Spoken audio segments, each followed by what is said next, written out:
Happy Sunday, everyone. Here we are with episode 6. This is awesome. We are going to be continuing our timeline, our monster timeline. This specific part of my podcast, my series, whatever you want to call it, the Dominoes, this is the timeline, and it could be multiple parts, multiple episodes. I think it's really important if we're going to put together a timeline to try to give people understanding. The details that are in it are important and they need their day in the sun. So I am doing the episode today mainly audio, but I wanted to jump on here and preface this by saying I really can't anticipate how many episodes this will be. I just sit down and when I start talking and when I hit a wealth of details, I go into it because it wouldn't be fair for you as the listener to not understand fully some of these events that took place and how detrimental it was to the relationship with City of Rice Lake. So that being said, let's get into it. If you're a viewer and you're watching the screen, you are going to see some screenshots and things that correlate with whatever I'm discussing. If you're a listener, hopefully things will be clear. But if you do have the chance to go back and take a peek at some of the shared stuff, that's great too. But thank you for being here. This is episode 6. Welcome to Do Your Worst.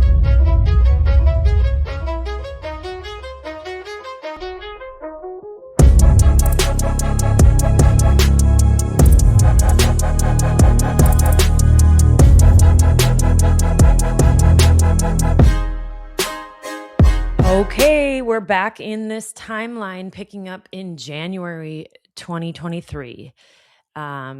Just a quick overview of the staff.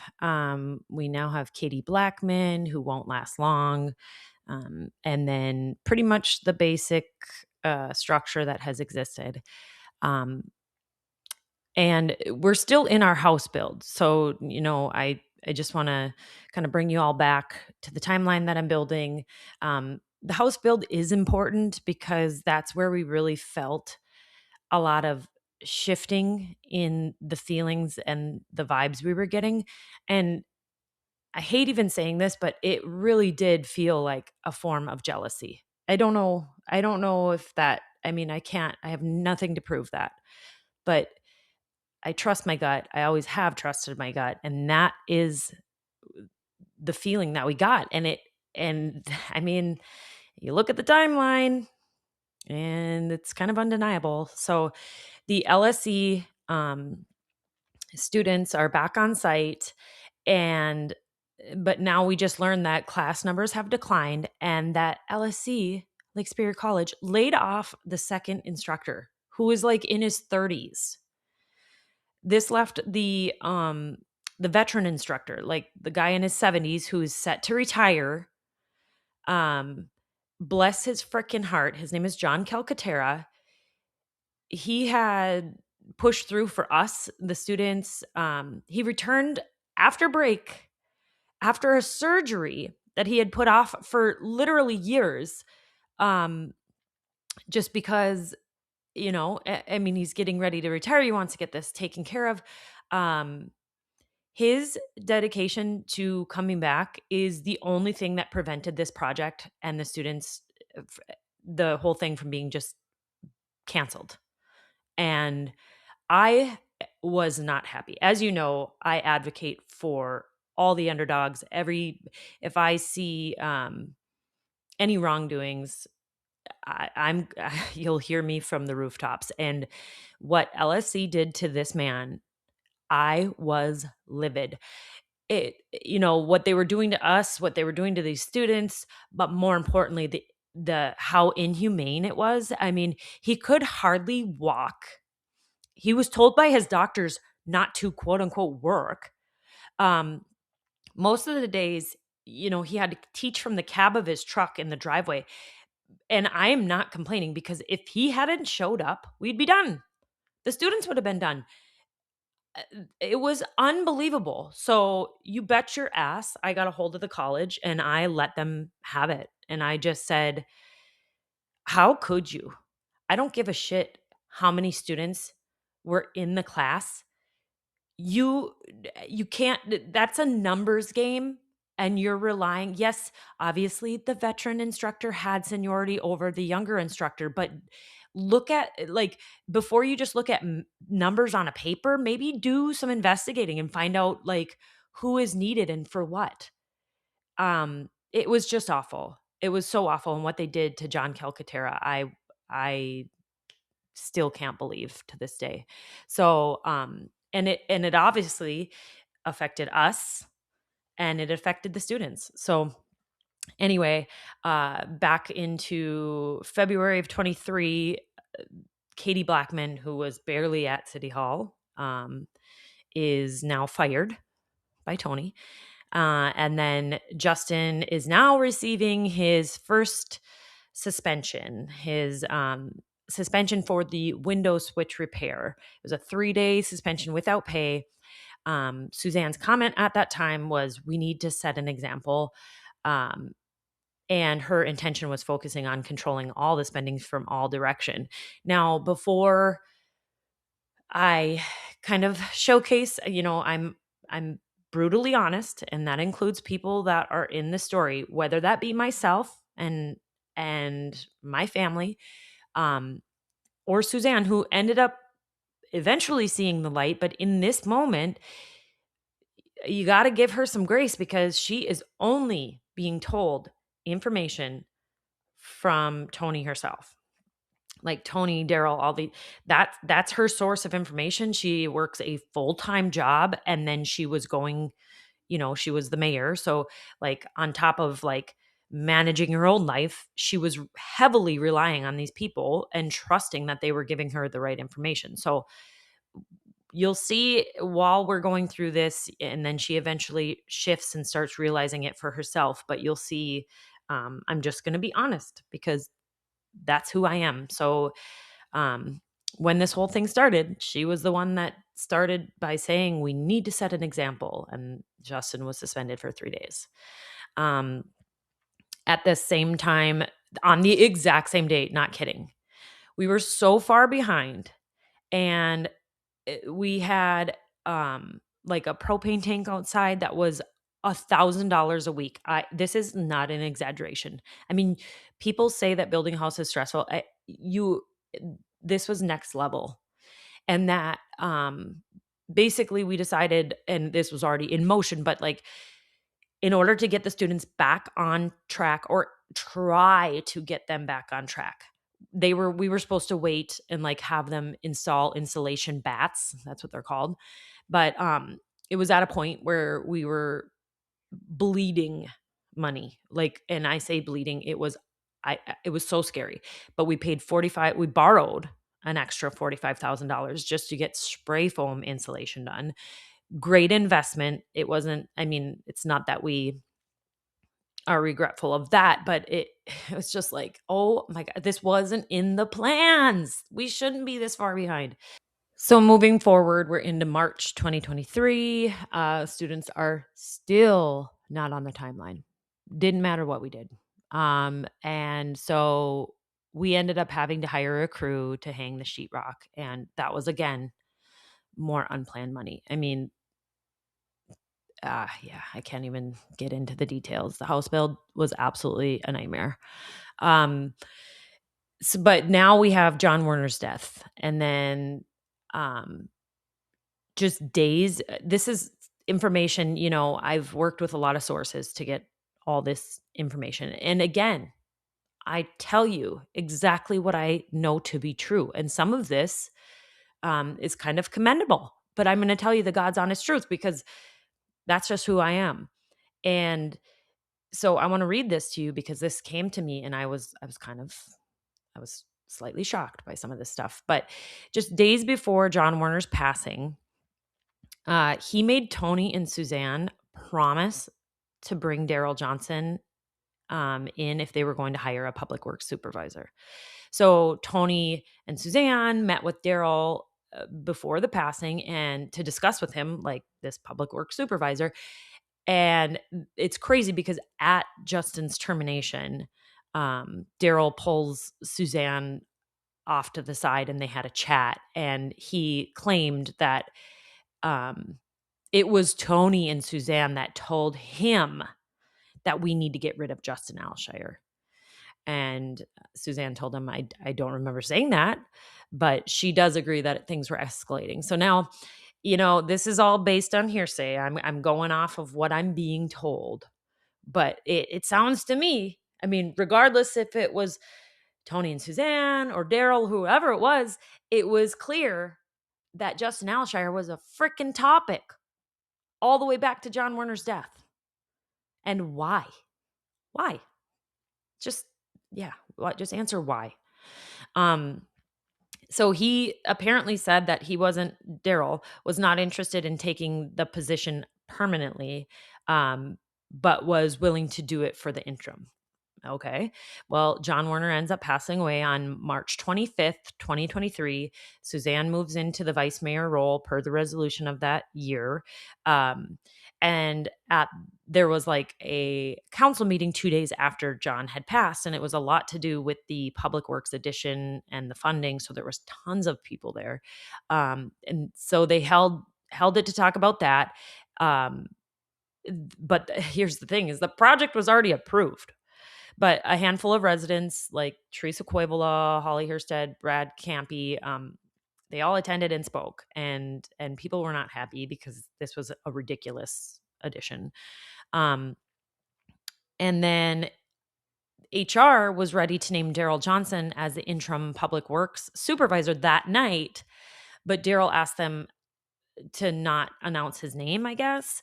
And the only thing that they can think of is because the crowd was so big and he didn't like feeling like he was replacing John 2 days after his passing was inappropriate. We're not really sure. I guess I would say that is based on the stories or the information I've been told. The motion was changed at the last minute to allow HR to choose a person. And the council would not have known that the HR had already selected Daryl. So this is the underground shit that like you don't know until you start probing, and then all of a sudden you find out and it's like, yeah, you guys can't do that. That's not the way that this is supposed to be done, and the people deserve to know. So then Daryl Johnson is deemed the interim public works supervisor with no formal documentation because of the authority that the HR had. And you can see it in the 3:27 minutes. And I'll put those up on the screen. But at that same time, AFSCME files a grievance. Obviously this wasn't part of that meeting, but he, as in Gary, the union rep at the time, file a grievance for Justin's suspension. And in that, email exchange, they ask if, because the mayor just died, do you need extra time? Like, I'm so sorry to hear about this. If you need extra time, we can extend it. Tony replies, nope, business as usual. Like, she was so excited to come into her power now that John was dead. Like, it was like he wasn't even in the ground. She was like getting excited, I'm sure. That's the kind of person she is. So I can say that because that's my opinion. And then April of 2023, the city they close City Hall, Public Works, whatever, for John's funeral. And in these email exchanges, they say this is a one-time thing. And I'm going to emphasize that because in the future, you'll see that it wasn't a one-time thing. But, in this circumstance, it really makes sense. I mean, he's the gosh dang mayor. So, and he did so much for this township and the city and all the things. So it's like, it makes sense. I mean, from 10 a.m. to 2 p.m., they were going to close it. We went to the funeral. We sat at a table with the Johnson family and Justin Schindel. It was a pretty big deal. Voyager Bus Company, that's an amazing local business here, and they donated a bus for staff and residents to get to and from like the church and the burial or whatever it was. And it was moving. It was a very moving funeral. Suzanne Herstead was then appointed mayor by the council. So she was in the vice mayor role, and then she needs the council's approval. It's the same thing that's happened with Jamie Heim. And then the grievance outcome for the 3-day suspension was taken to council in that April, and they as in Justin and his union rep, had asked to purge these files after 1 year if there was no same or similar incidents. And oh, you wouldn't believe it, you guys. Tony never purged it. Can you believe that? Can you believe that she didn't go into Justin Alshire's personnel file and take out what the council agreed to be removed? Gosh, how shocking. Wow. At the same time, the second hookup.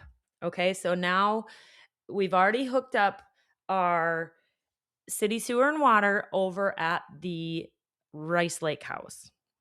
And I know sometimes logistics can be kind of confusing how our property is. So we have the house across the street. That's our Airbnb. That's considered the Rice Lake house. We are business owners in Rice Lake. That house was hooked up to city sewer and water back in 2019. That's its own deal. And then on our big side, the 4802 Arnold side, the side that's considered Duluth, we just finished the house build, and we have our own well that we already had from the little clubhouse. The clubhouse had a holding tank and a well, but now the plan was to hook up the big house in the back, connect it to the clubhouse, and then eventually connect to City of Rice Lake, because it would make the most sense to do that. And again, I worked with Daryl, and we can't, I let him lead. I always let him lead, because I was like, man, he's my friend and he's done this a million times. I would think that he's only going to want the best situation for everybody. So I listened to all of his advice, and I said, you do what you would do for yourself. Like, I always gave him that authority, like full trust. And so the water was from the well, and the sewer hookup would go to City of Rice Lake. And it was all done by Daryl Johnson Excavating, with directional drilling from Hanco. And it was hook up to the same spot on what I now know to be the same private line as before. So I will get into that. I don't know if I'm probably going to push that off for just a couple more topics, and then I'll kind of give you some backstory on that whole topic. So at this point, Kim, I think it's Savari or Sarvi, I don't know how to say her last name. She was hired, but then like really quickly demoted by Tony, and pretty much like, I don't know, maybe Tony just didn't want to fire her right away, tried to give her a chance. I'm not really sure. But then just later or earlier, actually it was in 2025. Yeah, they promoted her back to actually being a deputy clerk. So I don't know what that whole thing was, but it did happen. And if you don't believe me, go ask City Hall the questions. I'm sure they'll lie about it, but you could try. Justin turns 40 that same April of 2023, and Daryl attended. So I had a little birthday party over at the OP. And then during this time, they're trying to, figure out the whole public works supervisor. And I did something that I strongly regret, because it was my nature to do this. And looking back, I'm like, gosh, dang it. So I called Daryl after hearing that Shane Downey was applying for this position.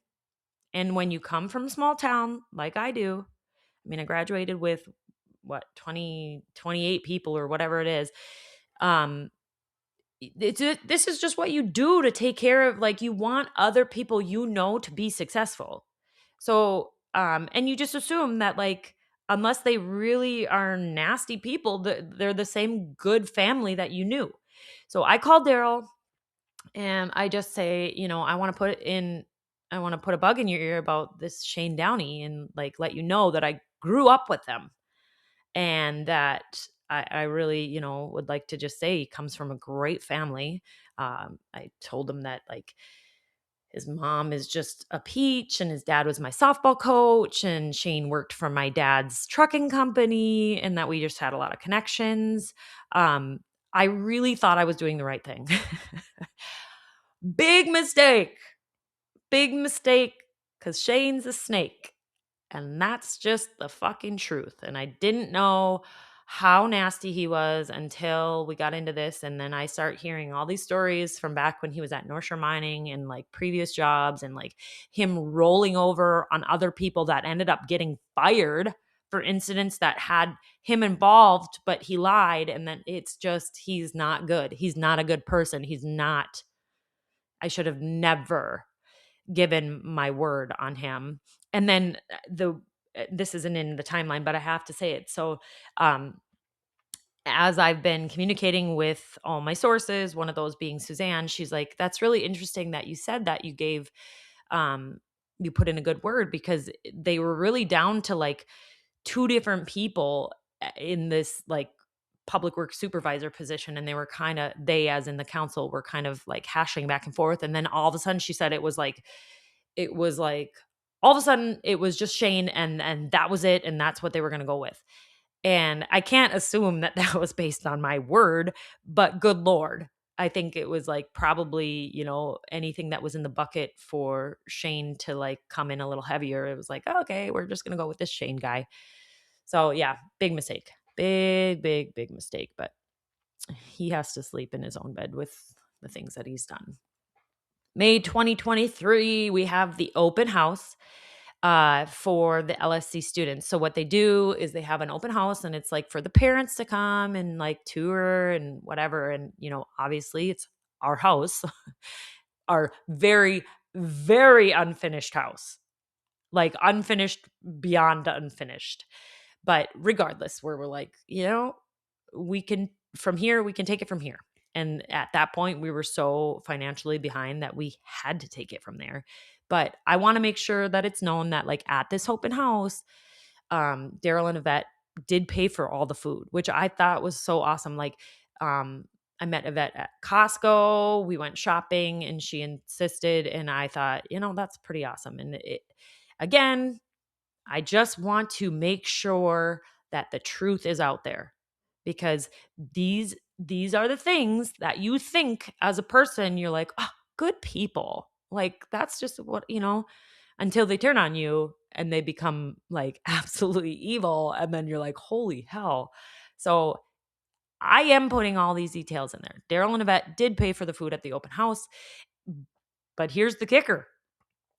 It was at that open house in our garage that they basically start talking about the next year's house for LSC would be Daryl's son and Daryl's son's house in the place of Daryl's dad's old house on Daryl and Yvette's property.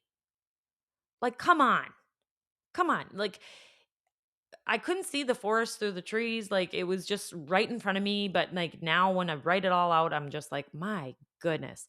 So, yeah, moving forward, May of 23, Shane gets hired for the public works supervisor role. He's interviewed by Daryl, the interim supervisor. And what do you know? Justin Alshire was asked to help train him.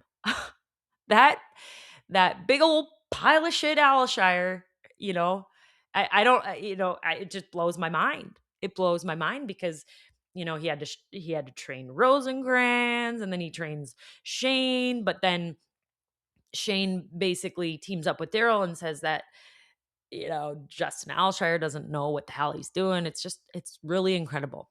It's really incredible. So then in that same month, Daryl's appointed to the council seat from 6 applicants. And there's a crazy point in this because Jamie has the audacity to say before the vote even happens, and this is in the minutes, you guys, that one applicant had no experience and she would not be voting for him. Like before the vote was even cast, like talk about public humiliation. But on top of that, what's more offensive to me is that because I'm a true investigator in something that means a lot to me. I went back and I found a Duluth News Tribune article that was from 2020 or 2015, excuse me. And it was when Jamie was running for mayor against John Werner. And the whole thing, I don't want to, I'm not going to stop and share it here, but she had no freaking experience. I mean, this is just, it was like she was just like, you know what I'm going to do today? I think I'm going to run for mayor. I just think, yep, I'm going to do it. And John Werner in this article literally calls her out for being like completely inexperienced. And so, but I do know that like after that, she went to meetings and supposedly sat in and like got to learn. And that's why John, had her come on later, or supposedly told her to come on later. Who knows? Who knows? That lady lies all the time. But it's just, it's like pot calling kettle black. It's unbelievable. So, um, this is when Daryl calls and he tells me that like he couldn't believe that they put him on council and he was just so, oh my God, I can't believe they're doing this. And but he then, made sure to say that John always told him he should. And that, like this is what John wanted, because that's what he always says. Now that John's gone, everything is, oh, this is what John Werner wanted.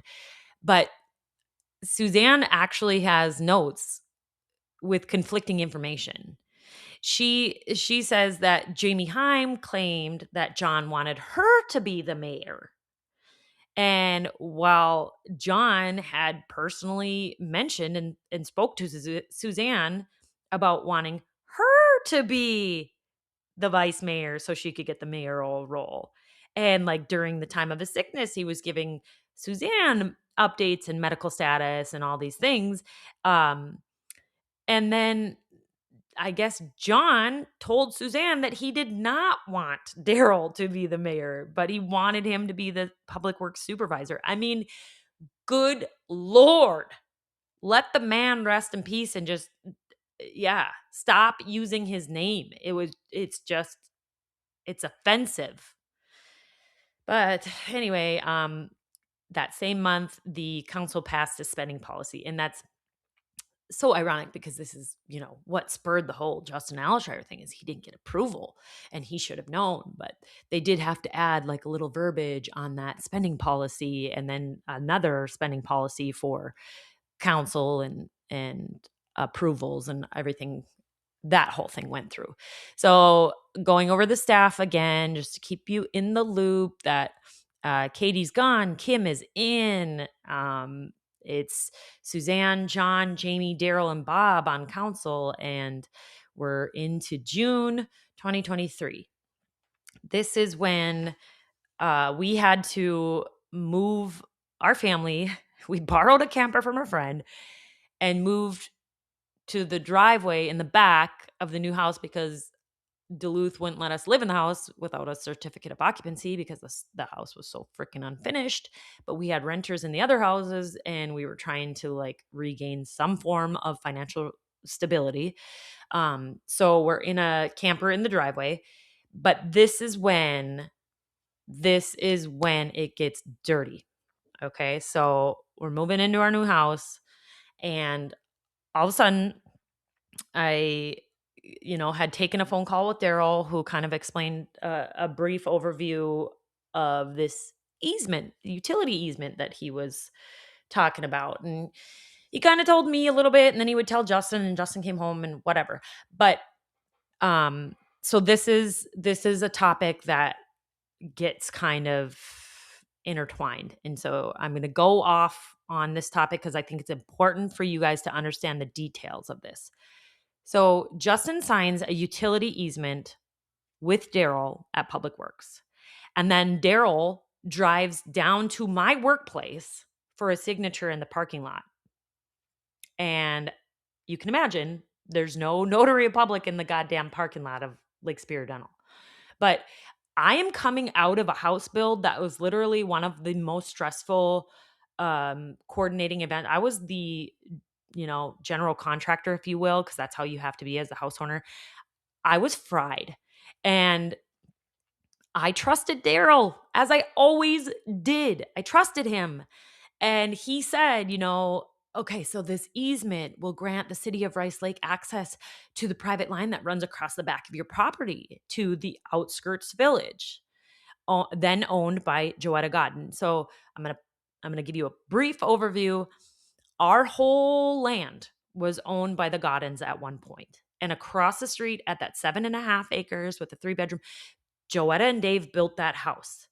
It used to be 15 acres. They split it in half and they made like a senior living kind of trailer park that they call Outskirts Village on the one half.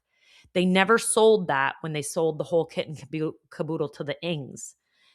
So when we bought it from the Ings, it was the 7.5 with the old golf course. So Joetta still owns the 7.5 that has the Outskirts Village on it. And I need you to understand that because they're side by side. They obviously were at one time 15 acres and then split in half. So to get to the Outskirts Village from Mather Road, you have to cross our property on the backside to get to that trailer park where they had ran the line. So I'm trying to give you as much information as I can without bogging you down. So Daryl suggests that we sign this, and then he said we should apply for annexation because he said that the city will most likely approve it because we had a higher percentage of interests with the city of Rice Lake supporting our property than the city of Duluth. So he was implying that, because our Duluth side was hooked up to the Rice Lake side, which we could do and we did do because we own the property across the street. He was saying that we should sign this easement for the city of Rice Lake. And then by doing that, we should apply for annexation. So again, trust in this guy, trust in our friend, And so we did it. Quickly signed, Justin signed. We didn't question anything. And this is where I'm going to go off and I'm going to kind of start giving you some details because this is where now looking back, and I didn't find this out till I started investigating, but this is some shady shit. So then we go to the council meeting, just like Daryl tells us to do. We're literally taking his lead. And when we go to the council meeting and ask for annexation, it, it wasn't even entertained at all. I mean, John Hegstrom a little bit said that he wouldn't see a reason why it'd be a problem, but it was like uncomfortable vibes. We were told it wasn't good timing because Minnesota Power was also being annexed and the city didn't want to upset Duluth right now. So we were advised to bring it back later. Now, yeah, Minnesota Power versus the Alshires, who's going to win that one? And of course they wanted Minnesota Power because, and now that I know what I know, yeah, they wanted Minnesota Power. And that's a whole nother rabbit hole that has more details. So July 2023, now I'm getting my utility bill for the first time and I start looking at it and I'm like, what the heck? And I contact Robin at City Hall and I just start asking her about double charges that I'm seeing. So I was seeing on my bill for the Duluth side. So I was getting 2 bills in the mail, which is fine. We have the clubhouse and the big house. And so, I was all for that because the meter would judge how much the clubhouse was using and the meter at the big house would judge that. The problem that I had is both of these houses had service charges and inspection charges, like both of them individually. And I'm thinking, wait a minute, this is one line. We have one line that connects from the back to the clubhouse and then goes across the street and connects to the hookup. So why on earth am I getting 2 service fees, 2 inspection fees. What do you double inspect the line because I have 2 structures? Like, it didn't make any sense. So I started questioning it. And um I basically was told, in I will put that email up here, that um that if this was City of Rice Lake, I would have never been allowed to do it because they don't allow 2 structures. And I'm like, it's a guest home. Excuse me, like a guest home or a separated garage, like, you what? And obviously Robin is being told by Tony what to say, and she writes in there that Tony and I spent a lot of time going over this and that we can't change it because it has to be across the board, blah, blah, blah, blah, blah. Whatever. So there again, I'm seeing Tony in there basically saying, nope, we're not going to change it. That's just the way it is. And I was like, wow, okay, noted. And I was not happy. And I was just like, we had to keep moving with our finishing the house so we could actually live in it. And I just moved forward.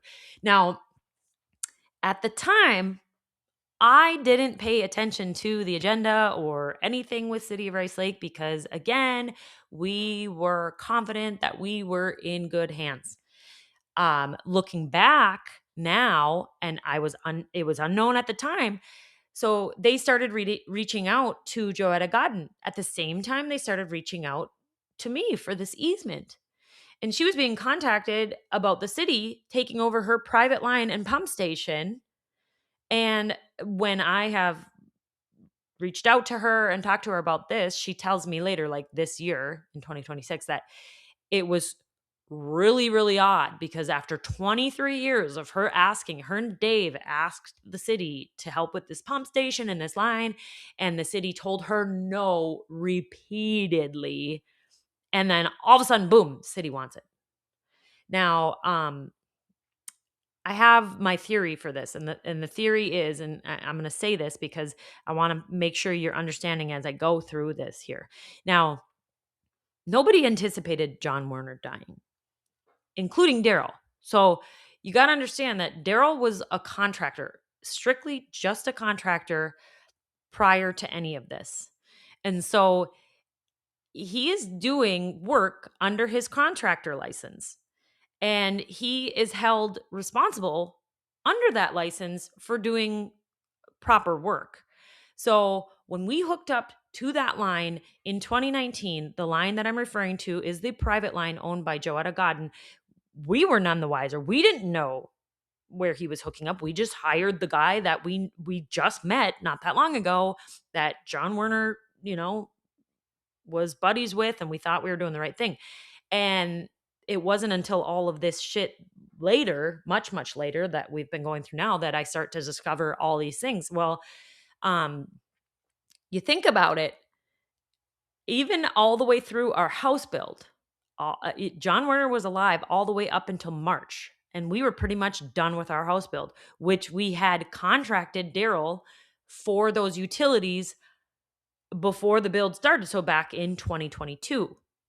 Now, again, reminding you, nobody's planning on John dying. So Daryl signs up to be the contractor, and we're going to hook up the same way. He's guiding me in all these things. But then when you flash forward and it's March of 23, and now John Werner's dying, and suddenly Daryl's being asked to be the interim supervisor, and then he's being put on council, he's probably thinking, oh shit, I hooked them up to a private line as a contractor, and now I'm part of the city, and that's a no-no. And how do I cover this up? How do I make this go away? And that, I think, is when he started, like, he was already in it because he was already hired as a contractor to hook up these utilities. And that's why we kept asking, like, when are you going to do this? When are you going to do this? And it was like the melt was happening, and they waited till freaking April of 23 to start, like, digging in our wet ground. It's like, why wouldn't you have done it when the ground was frozen? It made it a lot easier. But it was like there was something with the utilities that started to become an issue. And as we kept going through, and then we finished the house build, and then all of a sudden, boom, there's an easement, and we're signing this easement and we don't really know what it's for. But then come to find out, they're actually asking Joetta to do the same easement. And she's like, what the hell? After 23 years, all of a sudden you want this? So I just want you to know that whole backstory, because it will make sense as you start to see this whole process. And that is my theory for why this became a topic, because I think Daryl was trying to cover up what he did as a contractor for us. And throughout this, I will post um, pictures of all of the agendas and the minutes I found, going back and starting to see that they were looking to like get the council on board for taking over this pump station. And in the beginning, Daryl's like, it's full of needles, it's full of this, that, and whatever. And when he was trying to convince the council that it was like, this is a good purchase and that they should just pay for this and spend all this money, then all of a sudden he's like, I've seen the lines, they're good. And back in the day, it was said that there was no tracer line, and that's why the city didn't want it, because Goddins didn't do it properly. But then when Daryl's really trying to sell it hard to the council, all of a sudden, boom, I've seen these tracer lines, they're good. It's incredible when you start to see it and you start to put the timeline together and you put all these pieces together and you're like, something ain't right. Okay. Something's wrong. And that's what I figured out. And so, Daryl is pushing hard. And in one of these agendas, it literally says in the July agenda, or minutes, excuse me, where they're talking about Joetta and this easement and taking over these lines. And this is the start of their manipulating the council to believe that this is a good decision. They say we already have an easement for the property to the south of outskirts, which would be us. But now let's roll into October of 2023. The easement was rejected. So Tony emails me stating that the easement was rejected by St. Louis County because the parcel was under my maiden name and I signed with my married name. Because again, I was in a complete fog from the house build. So, at this point, mind you, so now we're we're coming out of this house build where things have felt weird. In the earlier parts of this year, Justin gets a 3-day suspension and they're going to make an example out of him. Daryl convinces us to do everything we should do for this hookup and then tells us to ask for annexation. They freaking deny it and say, oh, it's not good time. And then that followed by me reaching out to Robin saying we're getting double charged for the utilities. Like, I'm just curious. Like, and then her basically saying, nope, we're not going to do anything about it. And lo and behold, all of a sudden St. Louis County rejects this easement. And at this point, I'm like catching on to this unexplainable tension. And I feel like all of a sudden we've become targets of dislike. And I'm like, you know what? Before I go and I can keep doing all these things for the city to like grow and whatever, for a city that's doing nothing to help us, I have questions. I'm not going to re-sign anything. And I was starting to catch on without like fully understanding. I was like, this is bizarre, because now, without really knowing why I signed the easement the first time, now I'm going to start asking questions. And this is where I really started going hard about like, I want to know if there are service and inspection fees in general to like the outskirts village with multiple structures and units. And I also want to see open arms senior living as a comparative. Like, I want to see their bill, because if they have one line going into their building, but they're technically considered multiple units, I want to make sure that like they're getting like 24 service and inspection fees, because I am. So why, I want to see that. And I actually reached out to a neighbor living at the outskirts village, and I just wanted to see, are you getting the same fees as us? And No, they don't have inspection fees over there. They still don't. But we were, and we were connected to the same private line that we didn't even know it was private. We thought we were just connecting, and that was just the way it was. And so now I say, basically, I'm like, no, I'm not fucking signing. You guys have been so rude to us. It feels weird. Something has shifted. John Werner dies, and all of a sudden it feels like we are enemies of the city, and I don't know why. And so I had just basically gone back and forth with Tony as she literally tells me, and I have all of these emails with her saying, and I quote, "You are connected to a private line." And I start pushing back on her because I know enough about the connection from the main to the house is the owner's responsibility. I know this because I owned a house in city of Duluth. I know how that works. Like, from the road to your house, that's you. That's all on you.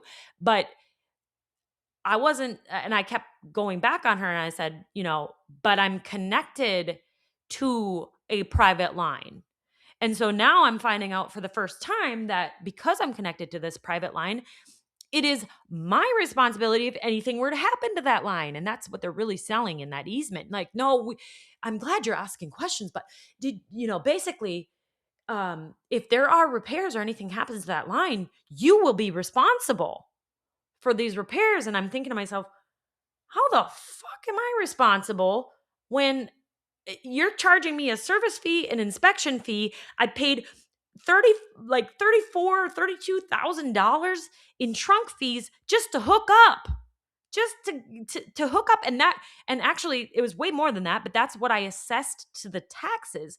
That doesn't include the amount of money that I paid Daryl, like the 23,000 at the other house and the ridiculous thousands of dollars over at this house. I mean, that was just the trunk fee alone that I assessed to the taxes that the city of Rice Lake gets because I hooked up to water and sewer and to this line that I'm now finding out is private.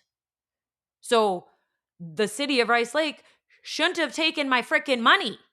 And I'm starting to catch on.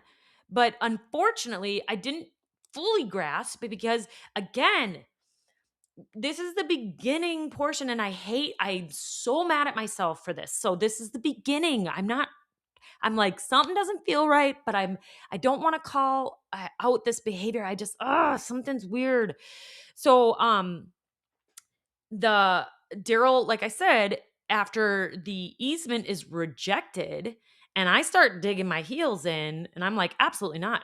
I'm not signing this thing. I'm not going to do it. Then I hadn't even communicated. I had not even communicated with Daryl.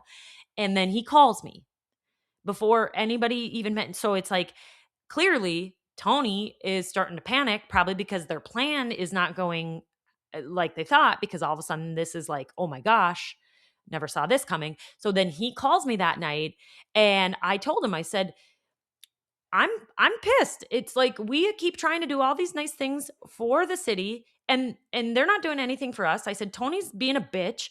And I'm like, all I asked for was the $17 charge in the inspection fee and the service fee to be taken care of. And they can't even do that. But they want me to sign an easement so they can grow their municipalities. Like, no, you want me to do something for you. We've already given you a fire hydrant on our property. We've done anything and everything we could to support the city, and they're just assholes to us. So I told him, I said, I'm not doing it. And he goes, well, let me take care of it. And then he asks me, thank God emails are paper trails. So he asks me to send another email. And it was basically just like, just send Robin another email saying you want to revisit this utility bill situation, and let me take care of it. Well, I didn't even get a response on this email. And I kid you not, by the next month, the double utility charges were corrected. I never saw the open arms bill that I had asked for or implied that wasn't fair. It was just all of a sudden, boom, it's corrected. So now it's the end of October, and we had Daryl. Now, mind you, we're still living in a camper. We're still in a camper. We hadn't got I didn't put this in there, but the certificate of occupancy was like October was our deadline. And we hired Daryl for bringing 45 yards of class 5. It was $1,348.90. This marks the last time that we hired him, bringing our total of invoices to Daryl Johnson Excavating to a grand total of $151,841.82. And I put a big fucking exclamation on the end of that because Yvette Johnson in the future tries to say that Daryl did so much for me after all he's done for you. Bitch, we were customers. I thought we were friends. We weren't. We were customers. And he overcharged the shit out of us. But we went with it. So don't say that he did stuff for us. The only thing he did was create an absolute nightmare. I firmly believe between the communication and the toxicity and the weird relationship between him and Tony, and then they added Shane in the mix and it was like done. Then we go from that into the following year. So now it's January 2024. There hasn't been staff changes. Everybody's in place in the same roles. But by Daryl's own admission in the future, July 28th of 2025, he goes and says, I started questioning, what was it, January of 2024? So that's why this is here, because so short-term rentals, obviously we have our Airbnb across the street. It is part of our livelihood. It is crucial for us being able to make this whole thing work. It's a must. And when we first bought the property, I had talked to Teresa Koivula about that being a rental. It had been a long-term rental for 17 years. And then when I, started looking into the Airbnb aspect of it, at that time, it was then Carly, and I spoke with her and she said it was under, basically it was light industrial that is now considered mixed use in the new comp plan, and hotels and motels fall under that. And So I've always known that we weren't doing anything like shady or illegal, and that there was plenty of other short-term rentals and Airbnbs in the city of Rice Lake that had existed a lot longer than me. But then all of a sudden, it's like short-term rentals have become a topic. Now, in the defense of everybody on this topic, I did go back and find that like it stemmed all the way back to 2022 with planning and zoning. Like Carly had some pretty good notes saying that the topic of short-term rentals had came up, and the planning and zoning said that they shouldn't allow them. It's just been a hot topic in Duluth and City of Rice Lake, but it doesn't take away from the fact that it is another source. Is another piece of something that the city of Rice Lake, aka Tony, Daryl, and whoever, could use against us, or like try to literally hurt us. And magically, Daryl, by his own admission, says that he starts digging into it in January of 2024. Well, 2024 just happens to be the start of the Louder Mills, and when shit starts really getting greasy. So I I take offense to this because you damn straight I'm going to defend this issue. And personally, people had reached out about this specifically and asked me to be part of an advocacy group. I knew that I was zoned differently than them. They were in residential, and I just tried to keep my mouth shut. I didn't want anybody's feathers to get ruffled thinking that anything. But then it was wild because it quickly morphed into like a political weapon, because there was an anonymous Facebook post, which I think is you'll see another trend here. Daryl always tries to say fake book in his weird little voice. And it's like, don't act like you don't live, eat, breathe shit Facebook posts. Okay. you're so freaking fake. And when he is in front of the council, it's like, that's a whole nother thing. Oh my God, a whole nother thing. So there was a Facebook post, and it was asking because um, obviously not in January, but like in the future, when the candidates were running for mayor, this became like a heated topic, and they wanted to see the stance on each person. So this would significantly impact our income. And I consistently would bring up like several issues at the meetings. And one of my biggest arguing points is like, it's bold of the city of Rice Lake to start going after these, they had like 14 short-term rentals, but they never ever had anything in place for the long-term rental like landlords. And I was like, excuse me? Mr. Daryl Johnson, who has like 75,000 properties around here and gets away with fucking anything he wants. Like, they don't have any ordinances in place. They don't have any rules, but you're going to go after the short-term rentals, the people that like keep their properties pristine and go after 5-star reviews because like they do a great job at maintaining, and like the long-term rentals are the ones you have to worry about. And I made sure to say that. I said, when we bought our property that had been a long-term rental for 17 years, it was freaking disgusting. It was disgusting. It was unlivable. There was no rules, regulations. The long-term rentals are the ones. And then they were worried about people coming in being outside of city of Rice Lake. They tried to change that, like, you had to be a resident to have a short-term rental. Well, they did this intentionally because guess who lives on the Duluth side but owns an Airbnb in Rice Lake? So then it was like, oh, you have to live in the town. And I'm like thinking to myself, I'm like, okay, well, when I bought the property from Tom Ing, who lives in Hermantown, and he was the landlord of the long-term rental across the street, that's no big deal. And then we know that what is it? What is her name? Ruth Bird, owner of Economy Garages. She's a landlord. She doesn't live in Rice Lake, but she owns property. So it's always, you know, what works for them works for them. But if they could find any way to come after us, and I don't think it was specific. I think it was just like easy because it was like, oh, this would work for, going after the Alishires too. But you damn right I took offense to it, and I should have. And like, in the future, Carly tries to say that I like yelled at her at a meeting, and I'll play that video because she is so unbelievably fragile. I'm just like, wow. And it was, yeah, just part of this whole schematics and these dominoes. Back to the short-term rental thing. I feel like, in my honest opinion, this was a can of worms that opened a huge waste of time. These are hypotheticals.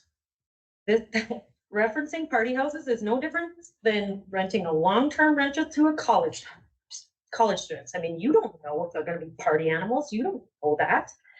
None of those things have happened. Carly said it time and time and time again.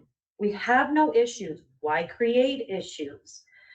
Not only that, and I speak obviously biased because I am an owner and I'm not in city of Rice Lake. I am directly across the street. So like, creating all these things, if you have no problems, why create problems?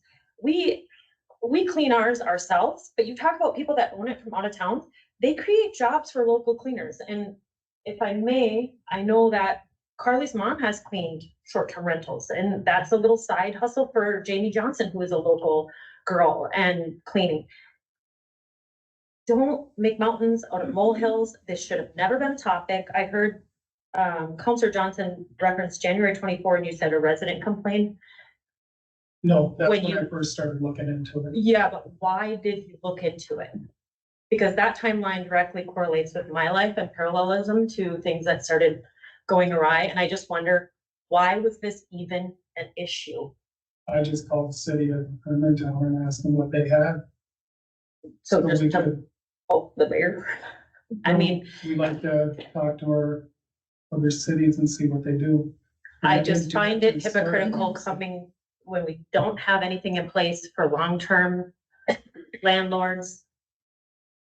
It's ironic that we're talking about short-term landlords getting rules and regulations when our long-term ones are just free and wild and making big money. I can So- speak to that.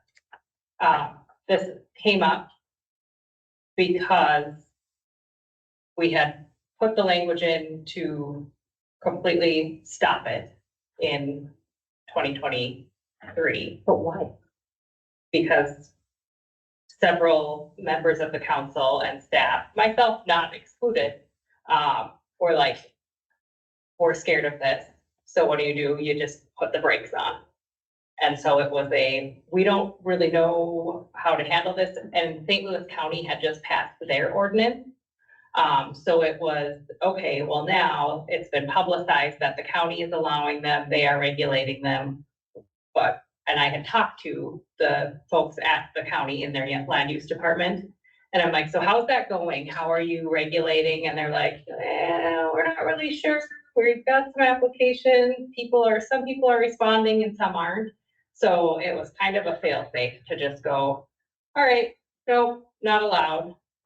And I agree, in hindsight, this has been a dog and pony show since then. And I, for the life of me, can't find a justifiable reason to make it harder than it has to be. I've watched these folks.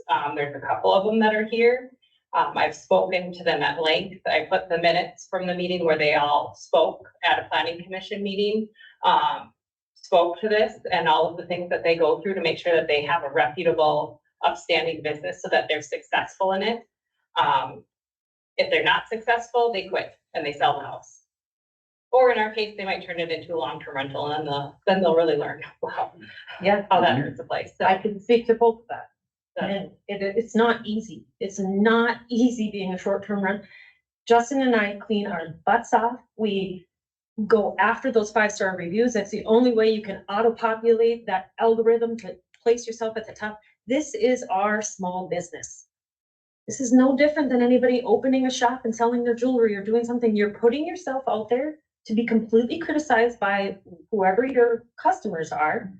And you're just praying that you can treat people right and do the right thing and make the little bit of money. So in my case, I don't want to have to work at the bar for my extra job. I would love to clean a house with my husband and have my kids at night. And I don't understand why we made mountains out of molehills. That's all I'm saying. It feels like a complete waste of time. And every single example that has been given is some friend in another state or down in the cities. It's all hypothetical.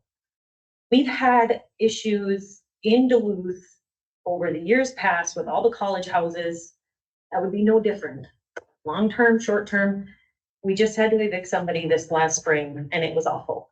I personally don't ever want to do long-term renters again, because the law is not in favor of the landlord, the person who pays the property taxes, the person who busts their butt.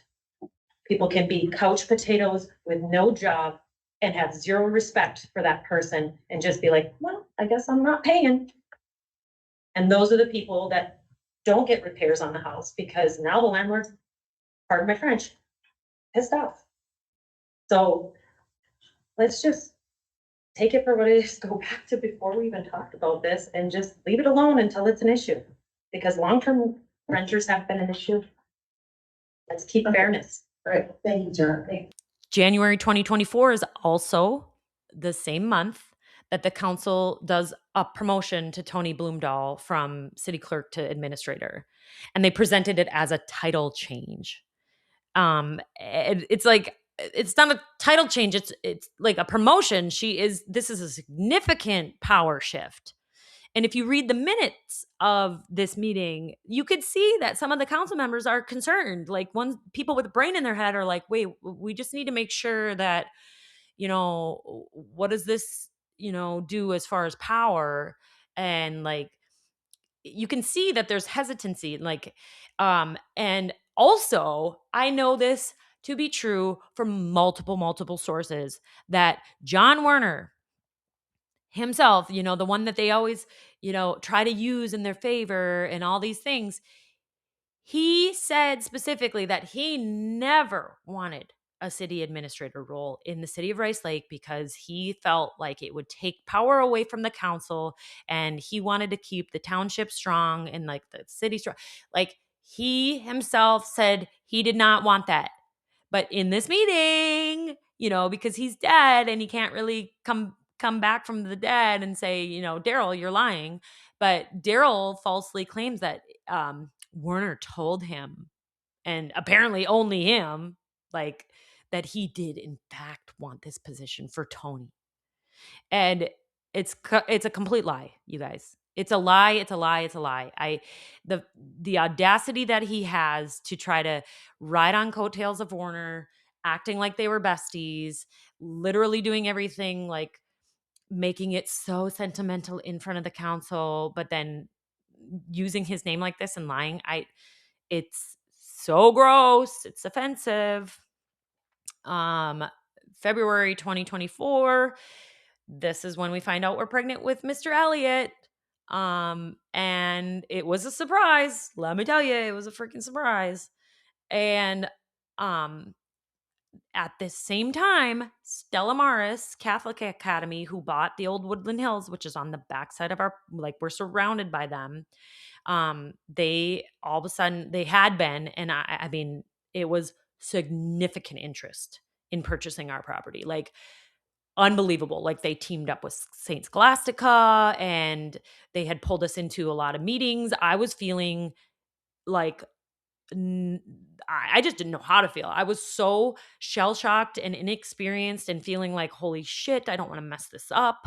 Um, and then it got, like, pretty serious. Like, I handled it mostly by myself for a lot of months, and they had done some drilling, and I thought, "Pfft, once they drill on this property, they're not gonna be interested." They reached back out again in this February of 2024, and they said, we drilled this deep, but now we want to go even deeper. And they had LHB involved, and it was crazy. And I was feeling like I cannot afford to fuck this up or mess this up.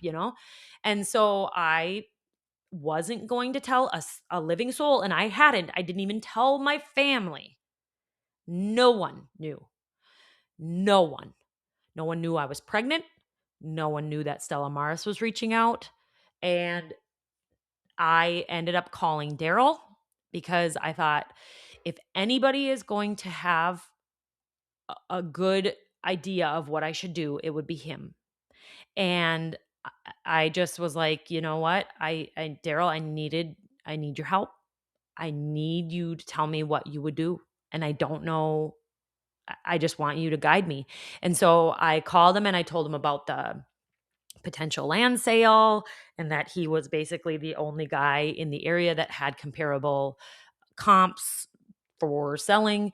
I told him about the pregnancy that nobody knows. And obviously, there's huge sensitivity around that.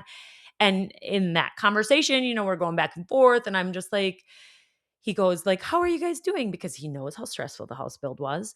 And I'm like, honestly, really good. And I think that like my body is trying to tell me that I'm starting to calm down because it finally got pregnant and like, um, and Justin has been doing so awesome and he's got like a little hobby. He's doing this Etsy shop thing. He hasn't launched it yet, but like it's cute. Like we're doing good. And it was fun chatting with Daryl and we chummed a little bit and um he was the only person, sole recipient of this information. That's it.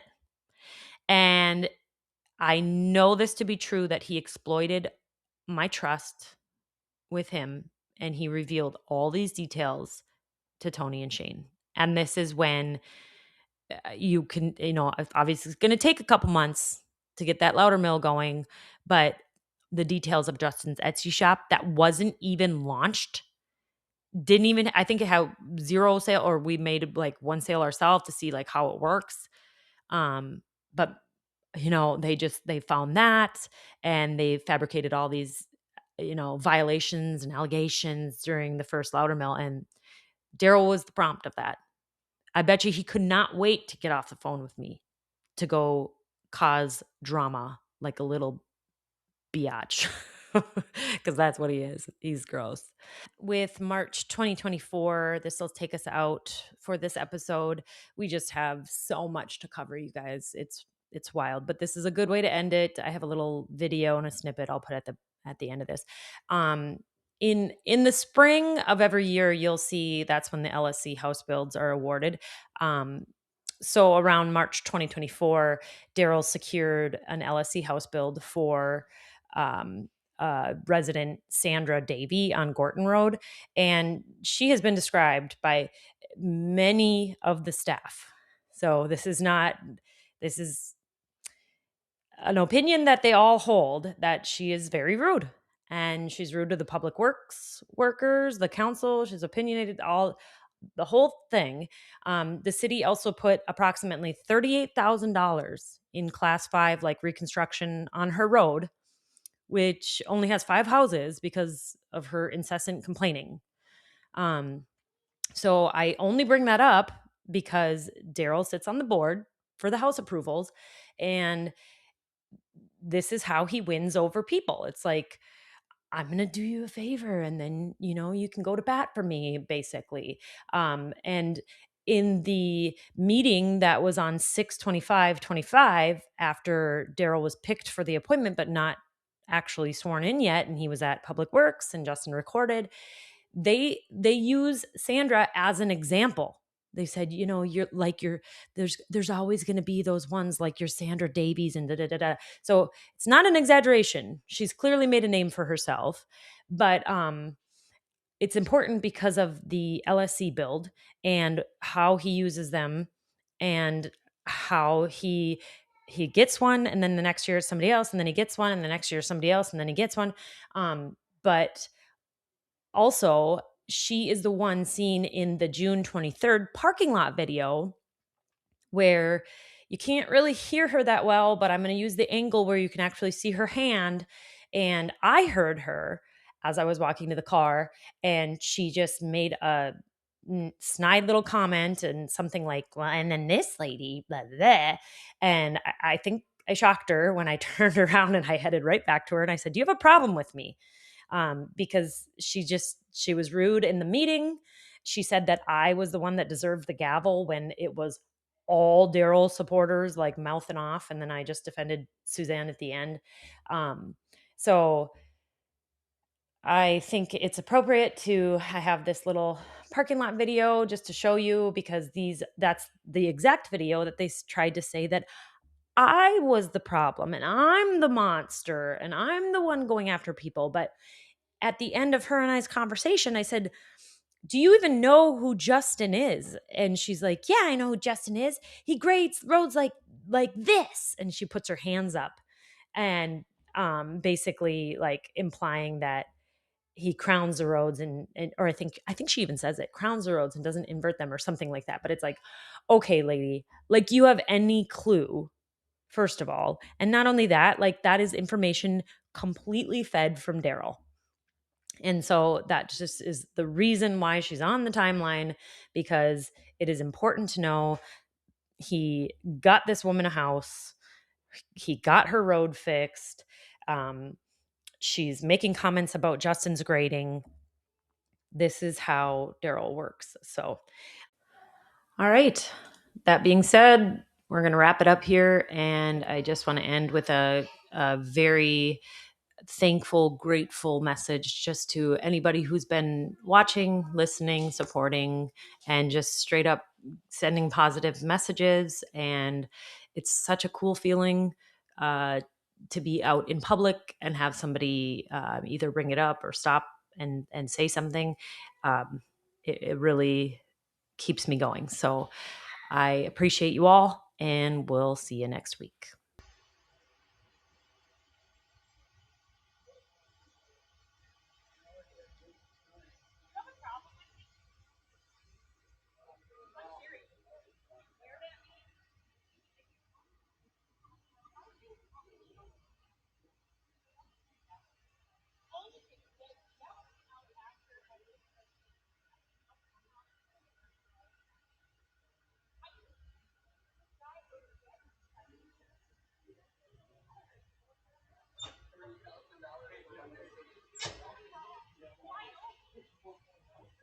Oh,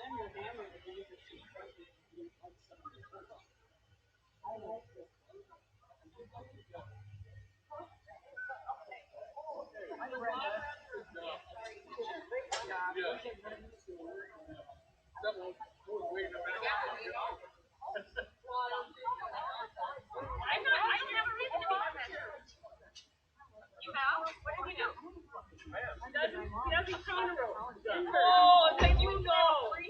Oh, yeah.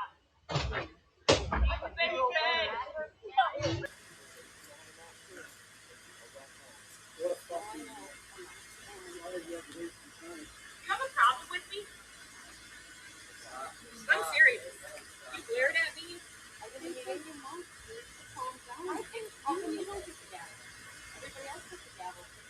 Bullshit. The gavel came out after everybody started saying it. I didn't even open my mouth until everybody was already said.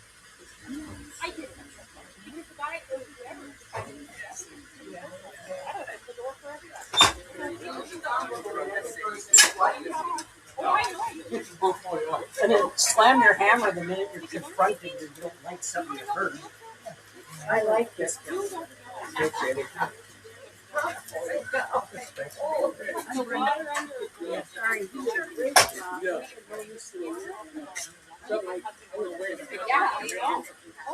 Well, I was facing that. I'm not, I don't have a reason to be professional. You have? What did he do? He doesn't throw in a rope. Oh, because you know.